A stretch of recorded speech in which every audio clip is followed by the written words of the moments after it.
What's going on, everyone? So we're back doing another Cartoon Network Talkback, the new Cartoon Network reaction for the first comments and reactions to Cartoon Network City's new look, which was the debut of Cartoon Network City. Which, coming in here, we got Nick K. I love his profile picture here. That's like old man Superman looks like. I love it. Cool new look. ... I like it, he says. I suppose the issues with the bug will be sorted next week. Remember how friggin' huge the Adult Swim bug was during 1 week? Or was during week 1? I don't, but I might have to look into that just so I can see it. Not really. How big was it? Pretty big and red. They didn't introduce the classic white one until November 2001. Oh, was it the circular one? I think I've seen that. And since I'm posting already, anyone know how long the previous set of packaging lasted? I can remember it being around as late as 1998 at least. CN packaging history. Look at this guy. Here we go. CN packaging history from a guy in 2004. Classic checkerboard look. November 92 to 95. Basically the cheapest. Logos set on checkerboard background are interspersed with show clips. Checkerboard Mark II. January 2nd, 1995 to spring 1998. Moving checkerboard backgrounds now, usually tailored for the specific show. Characters are pasted on in this background. The effect is still sort of cheap, but cool. Checkerboard Mark III, 96 to 98. Only used on 4 shows as far as I remember. Super Friends, Addams Family, Roger Ramjet, and Rocky and Bullwinkle. Similar to Mark II, but with nifty 3D computer effects to make it look really nice. Cartoons, 1997 to 1998. Those were packages created for only for the original 3 cartoons, Dexter, Cow and Chicken, and Johnny Bravo. Dexter had used many different packaging to Checkerboard Mark II. Hard to describe, but no real trace of the checkerboard motif anywhere. More similar to the original Cartoon Open. Powerhouse, spring 1998 to sometime in 2002. The award-winning identity created by Primal Screen, CN's first big revamp. All bumps and promos using this style had some version of Powerhouse intertwined with other music, most notably the show's theme. For the first few years, all bumps corresponded to day parts. Yellow for morning, green for afternoons, blue for prime time and weekends, and black/purple for late night. I actually did not know that. I knew the different colors, I just did not know that they were attributed to different day parts. Watered down Powerhouse, sometime in 2002 to June 2004, same as above, but a lot of the personality was removed. Powerhouse was removed for more generic music, and all show-specific bumpers reverted to the show's theme song. Voiceovers were assumed by the really bad voiceover guy who just got replaced and went to very generic "we'll be back" to show name. People did not like the last narrator guy. Cartoon Network City, the fantastic new look introduced today. Actually, the original Adult Swim bug was the ratings bug. For the first few weeks, they left the ratings bug on for the entire show because this was the brand new step for them, and they wanted to be real cautious. Can we get the Orkin Man in here? What is with his profile picture? Why is that so terrifying? Alright, a little tongue-in-cheek humor here. First off, I like the new bug. That's at least smoother and snappier than spelling out Cartoon Network and having it sitting there. But man, that's a big bug. Bigger than most roaches, and that roach coach has ... Maybe CN needs to tone that down just a little. 10% smaller, maybe? Happy face? By the way, who's been feeding this logo? And what have they been feeding it? Steroids? The internet was a weird time back then. As for the 3-break rule, just take a 15-minute break and leave it at that. Better way to break up the show. I disagree with that. A 15-minute commercial break? That sounds miserable. But man, that's a big bug. But Disney's tickers are way worse. Hate seeing scrolling tickers, except maybe on the stock market and business channels. But is that CN bug moving? Gets out the fly swatter? That's awfully big. Oh yeah, simplistic and simple. Hey, it's moving. Gets out the can of Raid. Psht. There we go. It's dead. Alright. It'll be back tomorrow. Sorry, Mr. Coyote. Sorry. But I have a feeling it will return. So how many in total new bumps were unleashed today? I think it may be. Hold on. I applaud Cartoon Network for really breaking the idea that cartoons can only exist in cartoon worlds. The new 3D graphics are top notch. I imagine the new Cartoon Network world would be exactly what we see if Warner ever wanted to make something akin to Disneyland. It's safe to say that Cartoon Network is the most original animation channel now. It's no longer just artwork, but a giant neighborhood for all your favorite stars. And here we go with the Debbie Downer here. I think it may be a bit too excited for the new look. To be honest, the concept of cartoon characters interacting in bumpers and commercial breaks outside of their cartoon worlds isn't new. In fact, ABC has done it for 2 straight seasons on their new Saturday morning block, although in one place, a stadium. I believe the concept goes much further back than that, though.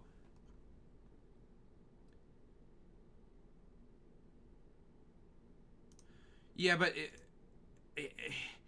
he never said that it was an original idea. Where did he say that? All he said was Cartoon Network is the most original animation channel, which that's a fair argument. I'm not going to sit here and say he's right, but could that argument be put up for a debate? Does it at least have ground to stand on? Of course it does. It's no longer just a network, but a giant neighborhood of all your favorite stars. That's literally true. At the end of the day, remember, it's still only a new look for a network. It is the programming and not the bumpers, commercial breaks that draws in viewers. You're wrong about that, and you will find out about that, Mr. Tommy Larson, in 20 years, whenever the entire network as an entirety goes and blows up to smithereens because it's more than just the programming that kept people around. But again, you'll find that out in 20 years. Prime example of what was Fox Kids from 1999 and onwards. Their programming didn't compete well enough from the 1999-2000 season on. Despite a massive overhaul in the on-air graphics, they are now completely gone here in the U.S., replaced by the Fox box. I've talked with many other people involved in Cartoon Network in the past 3 years, and the one thing I commend them on more than any other media company is the way that they treat their characters. No show is viewed as a property, but more so a collection of cherished stories and characters. Even though the network doesn't produce themselves, often find a home at Cartoon Network because their on-air department and other staff don't slap a label onto a series to market it directly. There is something to be said about their handling of cartoons that have failed elsewhere and flourished on Cartoon Network. This recent change echoes their network's philosophy to work with creative properties, not just a corporation, but as people actually enjoying the programming. Suppose you're directly referring to Totally Spies and say it shows a final home on Cartoon Network. I feel like Disney should have kept it around on the networks here in the U.S. and it was a lost opportunity. Also, I just like how you make it seem, what is wrong with this guy? This other guy he's responding to didn't do anything but express his opinion and just is being excited about this fantastic new block that is airing on Cartoon Network. Excuse me, Tommy Lawson. Why are you being an asshole? What is wrong? Like, dude, you're just being a Debbie Downer for no reason. I dislike how you make it seem like that the other 2 big companies, Disney and Viacom, aren't people who work there that care about their shows and put the same amount of effort into cartoon. Nobody said anything. Nobody said anything. I don't know who Debbie Johnson is who works at Disney. I am in no way, and neither is Cookie S here, saying that Debbie Johnson doesn't care about her job or anything like that. All we know is our opinions, what we feel, and what we think we see, and that's all he's expressing here. Just because they market their shows differently doesn't mean it's wrong, and also Cartoon Network's philosophy may not necessarily be the best, although it may be preferred around here, just to keep things in mind. That's all he was doing, was expressing his preference. You're a moderator? My God. Get that guy out of here. Nice to see the banner on the forum get changed to include the new logo. It works very well, the look of it, as it does on TV. I'm really digging the new logo bug. It's somewhat simple, yet not. I find it a lot more appealing than the previous one, but that is just my opinion. I don't know. The fact that Magoozy's packaging is better at pulling in girls and Toonami's packaging has succeeded at pulling in boys kind of makes me think, thank you! Thank you! Please, can we... not just a round of applause. I want every single person that has ever been born in the history of ever to stand up and give a rounding applause. Thank you for having an actual cognitive function that exists inside your cranium. My goodness. Genuine thought that actually went into a sentence here. Wow. Oh my goodness. I didn't know people that could actually have cognitive function existed yet. Wow, that's crazy. Because my goodness, What a ridiculous response here from that guy. Thank you, Chad, for telling. Do we have more from this guy? I hope not. But here's Rentian. This guy kind of is weird too. Okay, here's responding to him. To be honest, sir, in seeing the bumpers for Nick and Disney over the years, neither Nick nor Disney hasn't even put in half the effort. Thank you. Not even half, in my opinion. For quite a few reasons I'll ramble about in a few paragraphs or so without any caps at all. They, the people behind Cartoon Network's new sudden look, recreated in very good detail some of the worlds the Cartoon Network worlds have never existed in over many years, as if they were real-life places and not just ink and pen. Pop's Diner, the Powerpuff Girls house, the cul-de-sac of the Eds, the Justice League headquarters, K&D's base of operations, those actually made you think of the cartoon thing and seeing them depicted with real materials. Even Courage has been gone a little while now, and the farmhouse got seen as you'd expect it to be, regardless of its being inked or not. Despite, it doesn't even look computer generated, but really built at great expense. Even if maybe as models. Really convincing. Even if for not, oh my goodness, this English man. Really convincing, even if for only seconds long segments, bumpers, still an amazing achievement. Worthy of a lot of Emmys for Best Network Makeover, should one ever be considered in years to come. Also about seconds long bumpers. Oh, here we go. My goodness. They've gotten good writing on the bumpers. At least as Beast Boy is asked off the couch, Dexter, Dee Dee in the lab, Aku's card good through by the end of time. Try to top that, red guy. Even made some jokes on some of the lost shows, like a Time Squad Jim being turned into something else by Daffy Duck Reality. No, Daffy Duck Realty. And Aku and Jack going about everyday things, though their series is kind of in limbo right now, as well as dealt with some properties such as Jackie Chan, where he's a real-life person and not just a character on the show, and both Yu-Gi-Oh! And Pokemon, giving them at least depictions on a magazine. They've made little caricatures out of the characters in the coming next pieces that may not always be exact but are familiar, like Pokemon and Totally Spies, and even after they surprise the world, maybe they have noticed the logo is too big and resizing it as a bit as some have noticed.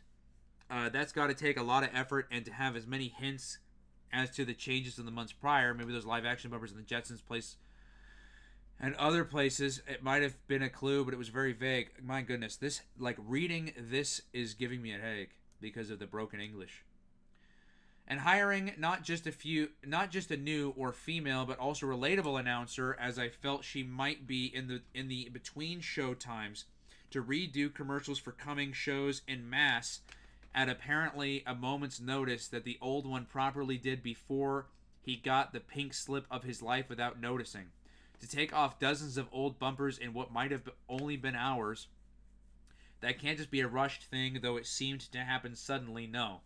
It would have taken time, effort, and planning, and a level of hush-hush so great that not even fanboys could have predicted that this was going to happen. And I bet no one here at Toon Zone would have imagined it coming, not even the high-ups and the low-downs, or even those not with us anymore.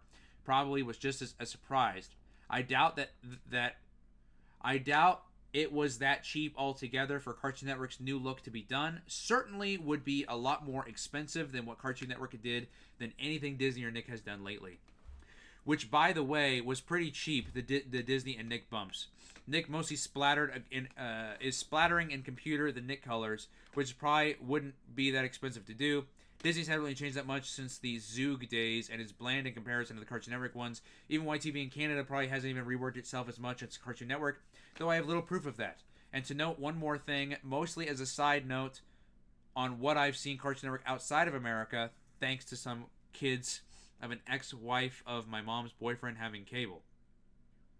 Cartoon Network in other countries may have changed their logo shortly, like Cartoon Network in Mexico, Cartoon Network in the UK, etc., and may also bring the looks they've got in America to overseas. And I've seen Cartoon Network in Mexico. Their bumps are pretty unique. They've got the Cartoon Network characters in something called a Copa-Toon, where they play soccer, and Bubbles injures one of the soccer players, giving Toons the lowdown, which could be something like the Laugh Olympics of our time.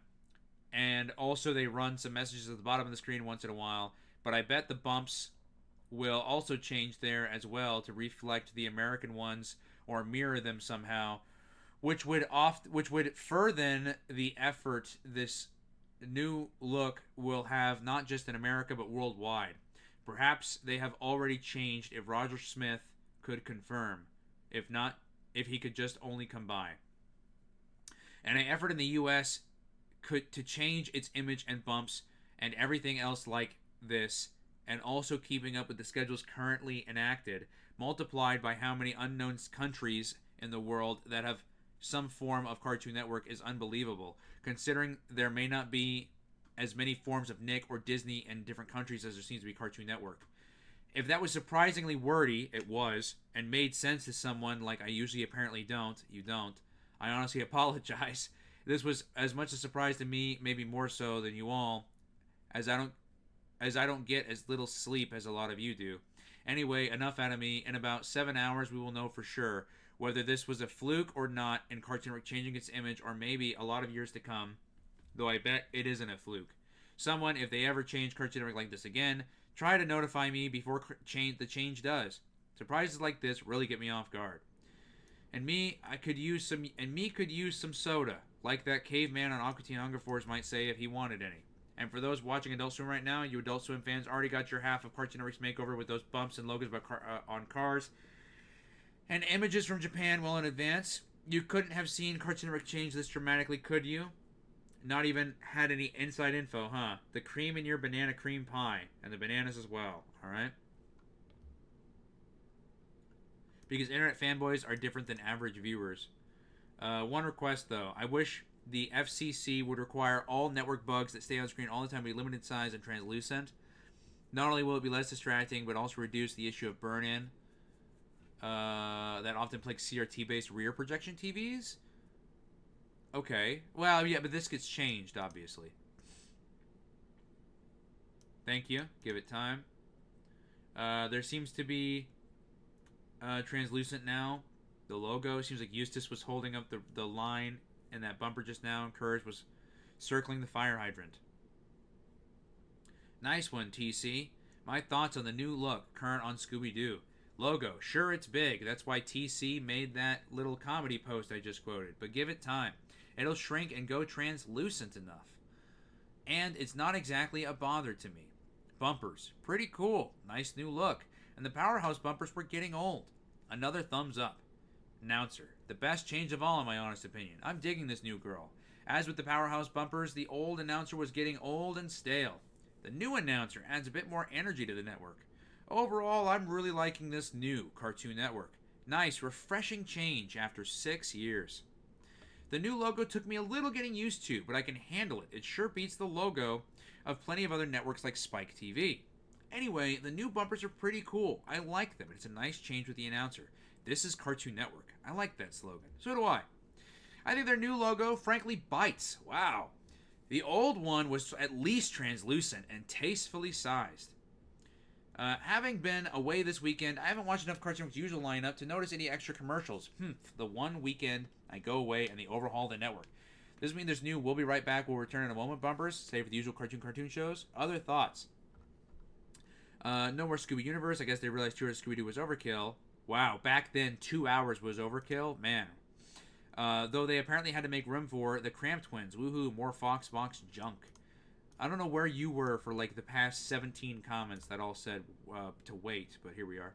Cartoon Network didn't get Cramp Twins from 4Kids. Cramp Twins was produced for Cartoon Network UK, and they got it from them just as they did Batman Beyond Return of the Joker, as they'll do with Robot Boy and Atomic Betty. Again, we were at 20 minutes, and that was just that first page. It was because that one dude's comment was like a mile long. The hell is Robot Boy and Atomic Betty? Wow, you won't hear that nowadays. Robot Boy and Atomic Betty are 2 Cartoon Network originals that are going to premiere in the future, and you can see Betty in the banner at the top right next to number 1. Astro Boy and question mark. Other thoughts. I was shocked when I saw the new logo. Now it's growing on me. It also makes me wonder if the rest of Cartoon Network will change. For example, what will the logo for Cartoon Network Studios look like? Will it remain the same, or will it change to CNS? That did not happen. Also, SisterNet Boomerang uses the old school Cartoon Network logo every once in a while, as well as a handwritten SIG. Will those 2 logos change to the new logo? I don't think that ever happened. I think Boomerang continued with the old Cartoon Network logo. Well, for Tom and Jerry, I can see their house is realized in reality as they appear in and out. Poor Tom was even roasting in a real enough looking oven. Tail just sputtered as the cat got cooked. And now Jerry walked out with some real cheese out of a real fridge. Now, if only Atomic Betty was triplets. Nice. Okay. So that... hold on a minute. Hold on. Let me get to that in a second. Oh, so that's who that little girl was. I was going to question, but never did for some reason. I'm assuming equivalent trade, what we get, they get. I think it meant we get what they get. What the hell is this profile picture? Buttercup, what happened to your hair? I'll miss the checkerboard logo. Other than that, I'm liking the change. I love everything about the new Cartoon Network. The logo, though large, is nice. The bumpers are nice too. It's good that they made a few differences to everything. I don't really care whether it has 2 or 3 commercial breaks. It's still the same show with the same length in each episode. The only thing I didn't like was the new announcer. I'm not sure why, I just don't like her. I also think they should have left the commercials with the male announcer on them at least. Dude, the female announcer has to be the biggest divide out of everything. The female announcer and the logo has to be the biggest divide.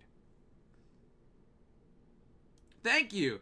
So there is someone who doesn't find the mysterious voice sexy. This new look is giving me a nostalgic feeling for some reason, back when I was feeling like 7 feeling.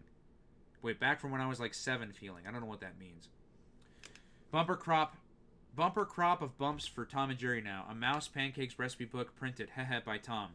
If he's never caught Jerry and ended his life to make food out of that rodent, what makes Tom think he can write recipes? I don't know. Bubblegum Girl. I kind of like the new look, just as long as it doesn't go stupid and stuff. And I can't wait for Atomic Betty, Foster Home for Imaginary Friends, and Robot Boy. You guys remember when people thought Foster Home for Imaginary Friends was like everyone thought Foster's Home was like bad for the network at one point, if I recall. They were like, Cartoon Network sucks, it's dead now. They got stupid shows like Foster's Home for Imaginary Friends. People genuinely thought that, by the way. I'm not going to miss the old look, that's for sure. Wow, alright. Over the years, my favorite promos were the ones done exactly like these are now, with the live-action backdrops and the animated characters. They've been doing those kind for so long, was kind of hoping they'd make them the standard for the network. After all, overplayed as it is, the parking space ad with Fred Flintstone's Thunder and Chicken was real old. I liked that one when I first saw it, and I felt the same about others like it. It's interesting the previous look did have one significant element.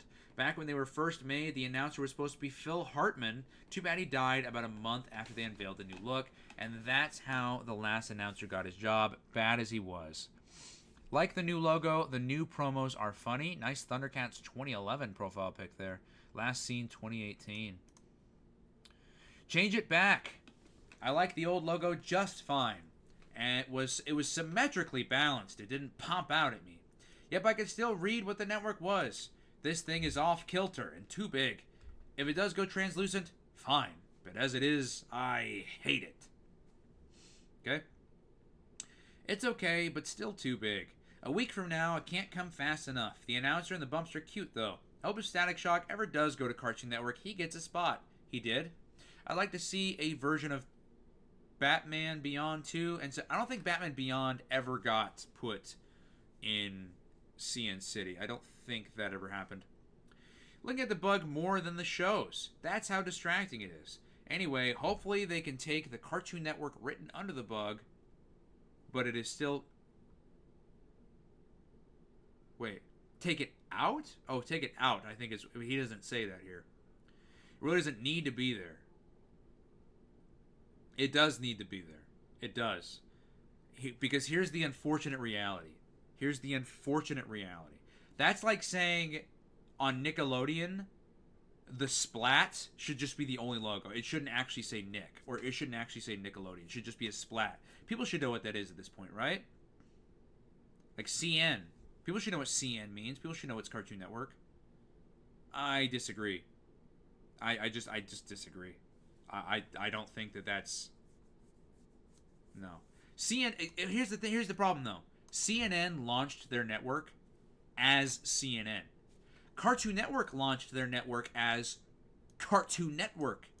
They didn't launch their network as CN. And here's the thing. When you watch CNN, do you ever say, hey, man, I can't wait to watch... Let me turn on the cable news network. Does anybody in history ever refer to CNN as cable news network? No. So why would they write Cable News Network under CNN if nobody ever calls it CNN anyway? They write Cartoon Network underneath CN because nobody calls it CN unless they're abbreviating. Nobody in person, even 20 years after the fact, nobody's like, "Ooh, man, did you see that thing on CN the other day?" If anyone does that to me, I'm like laughing them out of the room. Nobody says CN unless you're abbreviating it in text. Nobody really says CN in person. That's just weird. So that's all kinds of wrong. Well, the website logo seems to have stayed the same. Good old digital cable is so much better than satellite. What is a bug anyways? Please don't post 4 times in a row, even if they're at different times. Anyways, the bug is the logo on the bottom right of the screen. No, it's supposed to be Disney Channel, and TZ frowns upon the insertion of money into any company's name, regardless of what opinion may be on them. Okay, I changed it. Oh, I guess he put everything in one. Oh, that was the end. That was the end. Okay. That's the end of that. So, dude, the logo and the voice is what the big divide is. The logo and the voice is what the biggest divide is on the network so far. And it's just so crazy to me. It's so crazy to me what a lot of their opinions are. It's so crazy to look at it. Now, you can't... We know what we know now. They didn't know what we knew now back then. So you have to, like, excuse a lot of what they said. You have to, right? Because they just didn't know any better, right? But a lot of what they said just was just very knee-jerk reaction-y, I thought. Didn't think it needed to be that way. But anyways, guys, leave your comments down below. What did you guys think of the opinions of Cartoon Network City 2004 in 2024? What did you guys think of their opinions from 20 years ago? Leave those comments down below. Let me know what you guys thought about Cartoon Network City when it first premiered, if you were around back then. What's your favorite Cartoon Network era, and why is it Cartoon Network City? Leave those comments down below, and I'll talk to y'all in the next video. Bye. Thanks so much to Loser HD, The Plush Experience, Kame Senin, and Susan Simone for becoming members. If you would also like to become a member, on my channel there is listed multiple different tier levels, and you can pick out which one is best for you.